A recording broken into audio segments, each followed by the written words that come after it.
the problem is he went so hard on this. And this was an area that he just, I don't know that he wants to back down.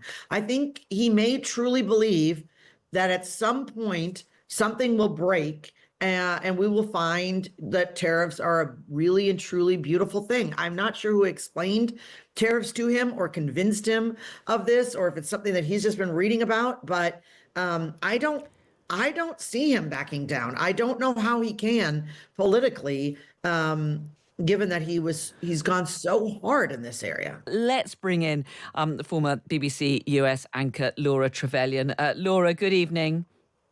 Good evening, Carol. Well, I mean, clearly quite an atmosphere there, of course. This is an audience packed full of Donald Trump's supporters. But he talked there, didn't he, about the revolution of common sense that he claims he's brought in his 100 days in power. Well, he did, Carol. And one of the interesting things, actually, is how he did sign an executive order just before going to Michigan, which, of course, is the heart of car manufacturing in the United States, where the car makers have been up in arms about the impact of tariffs because they import so many car parts from Mexico and also indeed from China. And just before going to the heart of car country, he signed executive orders basically exempting automakers from additional tariffs on steel and aluminium and saying that they would get some rebates for some of the tariffs that they were going to have to eat up. So even President Trump there, bowing, one might say, to common sense and hearing from car makers that this revolution that he's embarked on with tariffs against Canada, Mexico, and 145% tariffs against China, of course, that even he is hearing that they're not popular. Yeah, and so much to assess in that 100 days in power. He also mentioned there, he's talking more about the efforts to crack down on illegal migration across the border. That is one area where he can point to some success, isn't it? You definitely can, Carol, and apologies, that was my dog just barking there. But yeah, you absolutely can. I mean, border crossings were at a record. Just 7,000 people crossed the border illegally and were apprehended in March of 2025. So this is somewhere he absolutely can claim success. Polling shows that Americans approve of stopping illegal immigrants from crossing the border, but they do not approve of deporting people without due process. In other words, these attempts to take, well, indeed, people have been flown out of the country without appearing in front of an immigration court. People who the Trump administration says are members of gangs, they've then admitted in court that actually they are not. US citizens have been deported. And just recently, a federal judge said that children aged 2 and 4, he thought they had been deported and has ordered a court hearing. The children's father says that he wants them back in the country. They've been deported with the mother, who apparently was in America illegally. So all kinds of people are getting caught in the crosshairs of this attempt to carry out a massive deportation rapidly.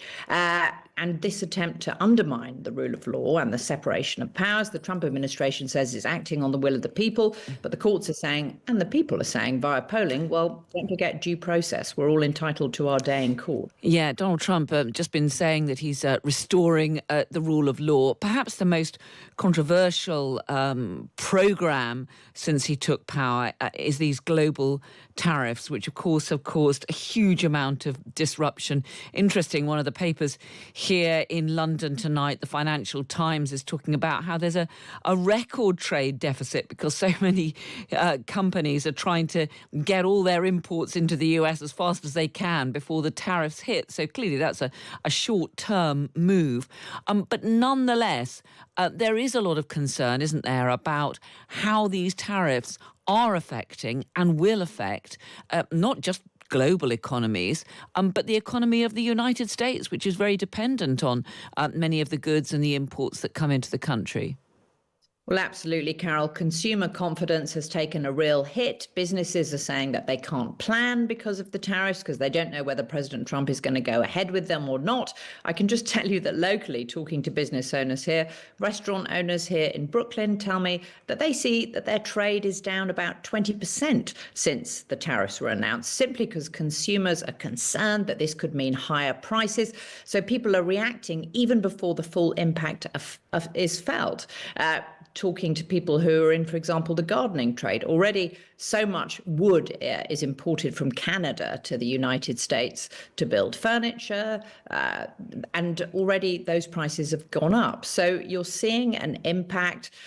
We're hearing that from next week in the port of Los Angeles, there will be far, far fewer container ships docking from China because US retailers are no longer ordering as many goods from China because of the 145% tariffs on most goods. Now, it does seem that the administration is signaling there will be flexibility, that some deals will be done with countries. That's what the Commerce Secretary was saying today, which made the market leap. But none of these deals have materialized yet. And China, which of course is an enormous trading partner for the US, already there are worries, Carol, about Christmas, because some 80% of Christmas goods, or holiday goods, as the Americans would say, come from China. And retailers are already warning that there could be empty shelves. So clearly, the administration doesn't want to get into trouble at Christmas, but just how much flexibility the president will show, we don't know. Laura, many thanks for that. Really good to have you with us tonight. Let's bring in Amy Koch, who is a Republican, former majority leader of the Minnesota Senate. Good evening to you, Amy. Amy Koch, can you hear us? Yes, good evening. Thanks for having me on. Great to have you with us. Let me ask you, first of all, about those tariffs, perhaps the most controversial aspect of President Trump's first 100 days. We've had a poll here in the Times pointing out that most Americans don't think Donald Trump is making them wealthier again. Do you think he's right to press ahead with these global tariffs, given all the global disruption that is being caused to trade and the global economy? Right. No, well, no, and if nothing else, for the impact that it's going to have on the U.S. economy, it should be a deep concern for him. And so I've never liked the idea of the tariffs. They've just historically not been a good idea. I think he had a lot of warning from a lot of people. He was also very clear when he was on the campaign trail that he loved tariffs and he was going to do tariffs. And I just don't know that if people just didn't believe him when he said it, or thought that this was some sort of a magic tariff that wasn't going to act and have the same response that all other tariffs had. But certainly, particularly with China, where he's turned it on. In some places, he's turned it on, he's turned it off, with our neighbors, with Canada, with Mexico, which causes disruption. But with China, they didn't blink, they didn't back down. And so we find ourselves, I don't use the word trade war lightly, but it's feeling a lot like a trade war with China. And we're hearing that already there are fewer container ships from China, worries about supplies in the stores. And we've seen so many illustrations recently about the complexity of global supply chains, and not least for our iPhones, although Trump has now exempted some of those products from the tariffs. Do you think that there's any way that President Trump could back down on this?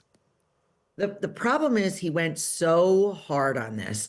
And this was an area that he just, I don't know that he wants to back down. I think he may truly believe that at some point something will break and we will find that tariffs are a really and truly beautiful thing. I'm not sure who explained tariffs to him or convinced him of this, or if it's something that he's just been reading about, but I don't see him backing down. I don't know how he can politically, given that he's gone so hard in this area.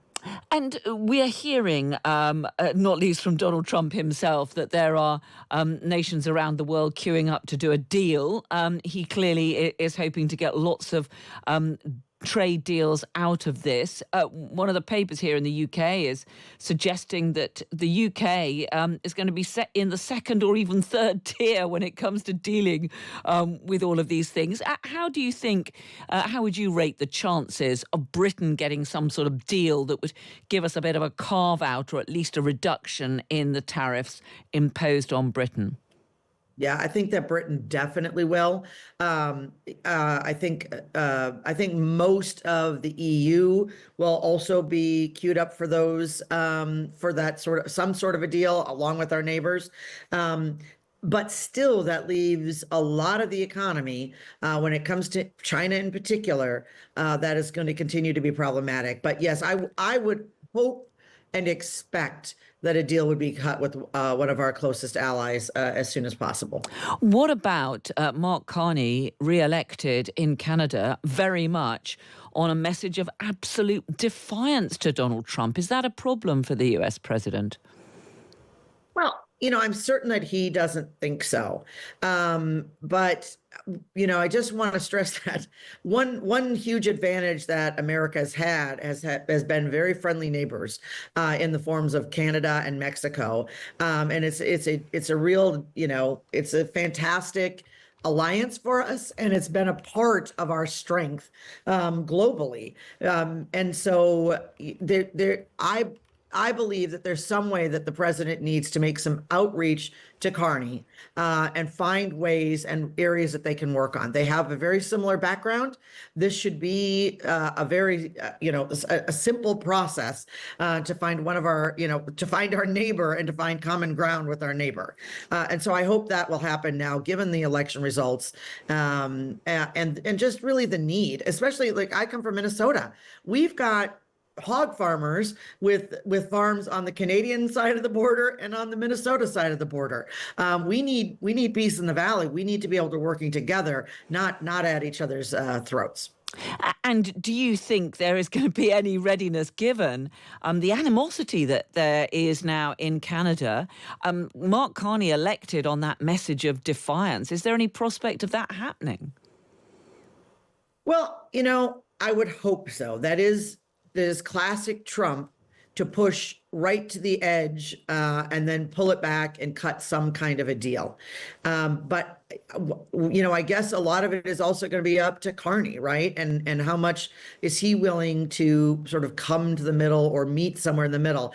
It didn't help when the rhetoric was, we're going to make Canada the 51st state. Of course, it was ludicrous. It was ridiculous. It was hyperbole. And it was uncalled for. There's nothing wrong with making deals and being, in sort of tough negotiations with a foreign neighbor. But things, just went too far. Let me just ask you about one other aspect. Of course, President Trump promised that he was going to solve the Ukraine war. We're going to be talking more about that on our programme here in a moment. Clearly, that has proved more complex than he might have expected. Are you concerned that he is just too ready to listen to President Putin, the Russian leader, that he is insufficiently facing up to the fact that it was President Putin's invasion of Ukraine that started the war, and that perhaps President Putin isn't even serious about trying to end the conflict?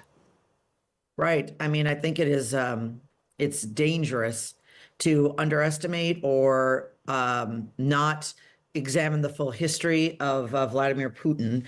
I'm a former Russian linguist for the United States Air Force,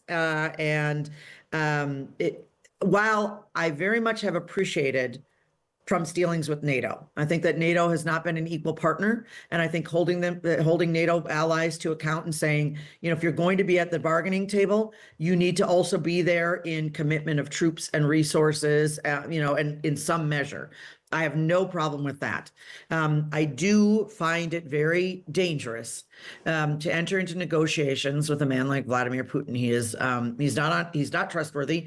He's highly manipulative, and you cannot go lightly into anything like that. And I do fear that the president may have tipped a toe and been too trusting. Amy Koch, Republican, former majority leader of the Minnesota Senate. It's been great to speak to you tonight. Thank you very much for joining us.